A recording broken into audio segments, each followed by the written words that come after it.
Hello viewers, আসসালামু আলাইকুম। আজকের এই ভিডিওতে আমরা যে বিষয়টা দেখব, অফ পেজ এসইও কিভাবে করতে হয় এ টু জেড দেখানোর চেষ্টা করব। আশা করি সম্পূর্ণ ভিডিওটা যদি দেখুন তাহলে আপনি অফ পেজ এসইও এর কাজটা আপনি শিখতে পারবেন। তো অফ পেজ এসইও দিয়ে আমরা কি করব, ধরুন আমি এখানে এই যে গুগলে আসলাম, আসার পর এই যে দেখুন পুতুল টিচ আমি লিখলাম, লিখার পর যখন আমি ইমেজে আমি সার্চ করব তখন দেখুন এখানে আমি যে সমস্ত পিকচার আমি আপলোড করেছি ইন্টারনেটের মাধ্যমে বিভিন্ন সাইটে, ফেসবুকে, প্রত্যেকটাই কিন্তু এখানে শো করছে।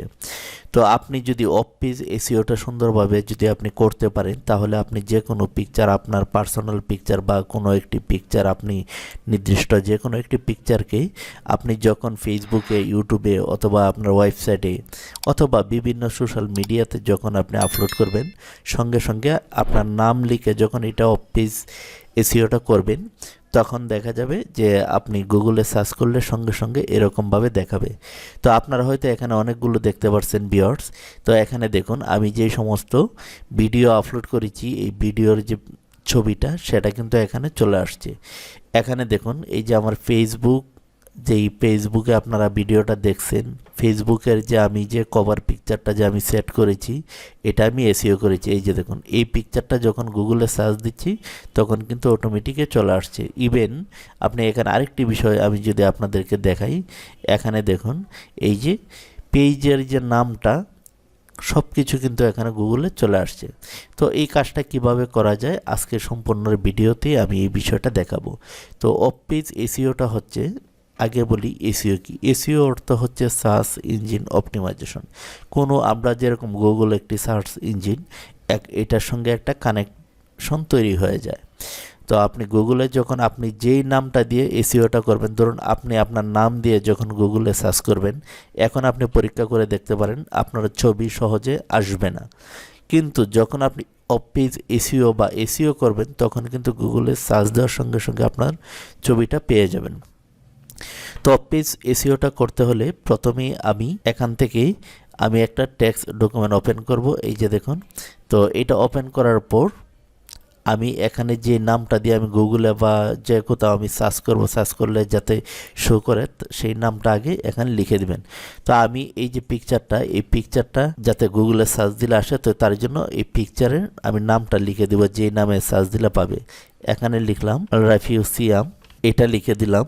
তারপর আমি আরেকটি নাম দিব সিয়াম আল রাফিউ, লিখে দিলাম। তারপর আমি আরেকটি নাম দিব, একটু স্পেস দিয়ে আমি দিব, এখানে লিখে দিলাম এমডি আল রাফিউ খান। লিখে আমি এই লেখাটা আমি কপি করে নেব।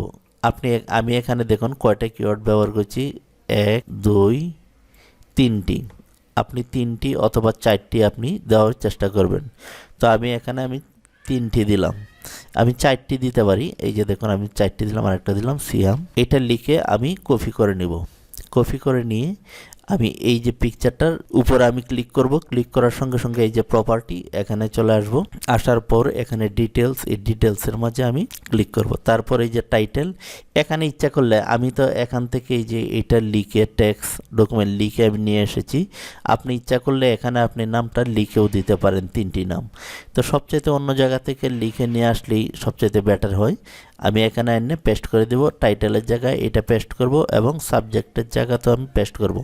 তারপর এই যে স্টার চিহ্নটি রয়েছে এটি একটি একটি করে আপনি এইভাবে 5টি সিলেক্ট করে দিবেন। তারপর এই যে ট্যাগ, এই ট্যাগের মাঝে এসে আপনি এটা আবার পেস্ট করে দিবেন, অথবা আপনি কিবোর্ড থেকে আপনি লিখেও দিতে পারেন। তো আমি পেস্ট করে দিলাম। তারপর এখানে রয়েছে কমেন্ট। তো কমেন্টে আপনি এই ছবিটা সম্পর্কে যদি আপনি কিছু লিখতে চান তো আপনি কমেন্টে এইটা লিখে দিবেন। তো আমি এই ছবি সম্পর্কে কিছু লিখব না, আমি এটাই জাস্ট লিখে দিলাম, যেহেতু লেখলে ভিডিওটা লম্বা হবে। তারপর এখানে আপনি এই যে দেখুন ডেট দেখেন, ছবিটা কবে তুলেছেন, অথর্স, তারপর প্রোগ্রাম নেম, এগুলো আপনি লিখে দিতে পারেন। তো আমি এই পর্যন্ত রেখে দিলাম। রেখে দিয়ে আমি অ্যাপ্লিকেশন, এখানে অ্যাপ্লাই, এখানে ক্লিক করব। তারপর আমি ওকেতে ক্লিক করব। তারপর আমি আবার মাউসের রাইট বাটনে ক্লিক করে প্রপার্টিতে চলে আসব। এসে এখানে ডিটেলসে দেখব যে এখানে নামগুলো শো করছে কিনা। অনেক সময় দেখা যায় যে ডিটেলসে এই যে দেখুন এখানে অনেক সময় দেখা যায় যে এই নামগুলো শো করে না। তো আপনি চেক করে নেবেন, যদি শো না করে তো আবার এডিট করে এখানে ক্লিক করে আপনি এটা দিয়ে ওকে করে দিবেন। আচ্ছা, তারপর আমরা আবার রাইট বাটনে ক্লিক করে এখানে এই যে রিনেম, এখানে আমি ক্লিক করব। ক্লিক করে এগুলো কেটে দিয়ে যে লেখাটা লিখেছিলাম সেটা আমি এখানে পেস্ট করে দেব। এই যে দেখুন, পেস্ট করে দিয়ে আমি ফাঁকা জায়গায় ক্লিক করব, তখন এই যে দেখুন নামটা কিন্তু চলে আসছে। তো এখন আমার এই পিকচারটা কিন্তু অফ পেজ এসইও হয়ে গিয়েছে। তারপর আমি যে কাজটা করব, আমি চলে আসব ফেসবুকে। তো আমি ফেসবুকে চলে আসলাম, ফেসবুক পেজে আসার পর আমি যে কাজটা করব, এখানে ফেসবুক পেজে আমি পিকচারটা আমি আপলোড করব। এই যে এখানে চলে আসব, আসার পর এখান থেকে আমি পিকচারটা আপলোড করব। এই যে দেখুন আপলোড করে দিলাম। আপলোড করে দিয়ে আপনি এখানে ইচ্ছা করলে আপনি একটা নাম লিখে দিতে পারেন। তো আমি এই নামটা আমি লিখে দিলাম, এটা আমি লিখে দিলাম। এটা লিখে দিয়ে আমি এখানে পোস্টে আমি ক্লিক করব। যখন পিকচারটা পোস্ট হয়ে যাবে সঙ্গে সঙ্গে কিন্তু আপনার এটা দেখাবে না, আপনাকে অপেক্ষা করতে হবে। এরকমও দেখা যায় 24 ঘন্টা, 48 ঘন্টা, 72 ঘন্টা পরে এটা গুগলে চলে আসে। এখানে এই যে সমস্ত পিকচার দেখছেন এগুলো কিন্তু প্রত্যেকটাই এসইও করা রয়েছে। এই জন্য কিন্তু আমি যখন চাপ দিব, এই যে দেখুন আলরাফিউ সিয়াম লিখে যখন আমি এই যে দেখুন আমি যখন ইমেজে ক্লিক করব, এই যে দেখুন এই ছবিগুলো কিন্তু এখানে এই যে চলে আসছে।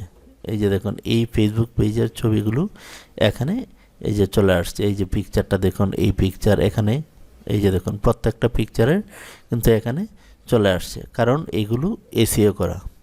তো ভিউয়ার্স, এইভাবে আমরা অফ পেজ এসইও করতে পারি। তো আজকের মতো এখানেই বিদায়, আল্লাহ হাফেজ।